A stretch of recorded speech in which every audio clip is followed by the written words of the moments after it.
ভাতের প্লেটে চুল কিসের আলামত জানলে আপনি অবাক হয়ে যাবেন।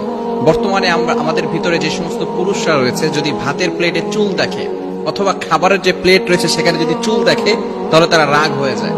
অ্যাঙ্গার পারসন, এমন ভাবে তারা রাগান্বিত হয়ে যায়, স্ত্রীর উপরে অ্যাটাক করা শুরু করে, আঘাত করা শুরু করে। কেন এখানে চুল এলো? মনে রাখবেন, স্ত্রীরা যারা রান্না করে তারা কিন্তু ইচ্ছা করে সেখানে চুল দেয় না, ইচ্ছাকৃত ভাবে চুল দেয় না। এখানে কিন্তু অনেক গুরুত্বপূর্ণ একটি বিষয় রয়েছে। এখন যদি আপনি আপনার প্লেটে খাবারের সময় চুল দেখেন, এটা কিন্তু বরকত হওয়ার আলামত। আপনার লাইফে রিজিকের বরকত আল্লাহ পাক রব্বুল আলামিন দিয়ে দিবেন।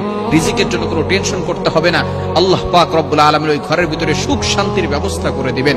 এবং অবশ্যই ইচ্ছাকৃত ভাবে নয়, যদি হঠাৎ করে দেখেন আপনার প্লেটের ভিতরে চুল চলে আসছে, এটা কিন্তু রিজিক বর্ষণ হওয়ার একটি চমৎকার আলামত। এবং আল্লাহ পাক রব্বুল আলামিন ওই ঘরের ভিতরে বরকত নাজিল করে দিবেন। বিশেষ করে এই জন্য আমরা সব সময় স্ত্রীদের সাথে ভালো ব্যবহার করব। এই ভালো ব্যবহার আপনাকে জান্নাত পর্যন্ত নিয়ে যাবে।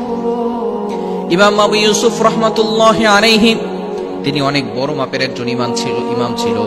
অনেক ভালো ভালো কাজ করেছেন, কিতাব লিখেছেন, অনেক মানুষকে দ্বীনের দাওয়াত দিয়েছেন। একদিন তার স্ত্রী তার জন্য খাবার রান্না করেছিল। খাবার রান্না করার পরে ইমাম আবু ইউসুফ রাহমাতুল্লাহি আলাইহি খাবারটা খেলেন। গোশত আর হচ্ছে রুটি এবং গোশত যখন খেলো, খাওয়ার পরে বলছে আলহামদুলিল্লাহ, খুব ভালো হয়েছে। ইমাম আবু ইউসুফ রাহমাতুল্লাহি আলাইহির স্ত্রী চিন্তা করলেন, আমার স্বামী প্রশংসা করলো, দেখি খাবারটা খেয়ে কি অবস্থা। তিনি যখন খাবারটা খাওয়া শুরু করলেন, দেখলেন রুটিতে একটু লবণ দেওয়া হয় নাই।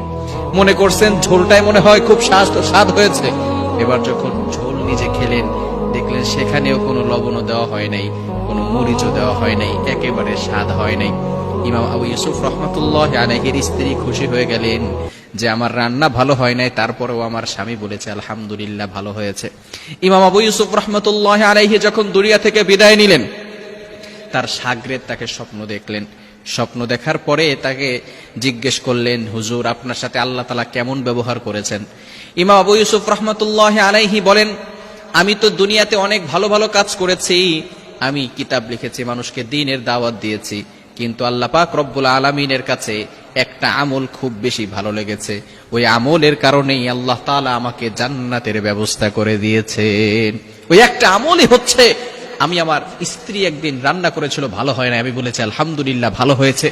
স্ত্রীর প্রশংসা করেছি, স্ত্রী খুশি হয়ে গিয়েছে। এই ছোট্ট একটি আমল আল্লাহ তাআলা এত ভালো লেগেছে আল্লাহ তাআলার কাছে যে আল্লাহ তাআলা আমার জন্য কবরটা জান্নাতের বাগান বানিয়ে দিয়েছেন। বলেন সুবহানাল্লাহ।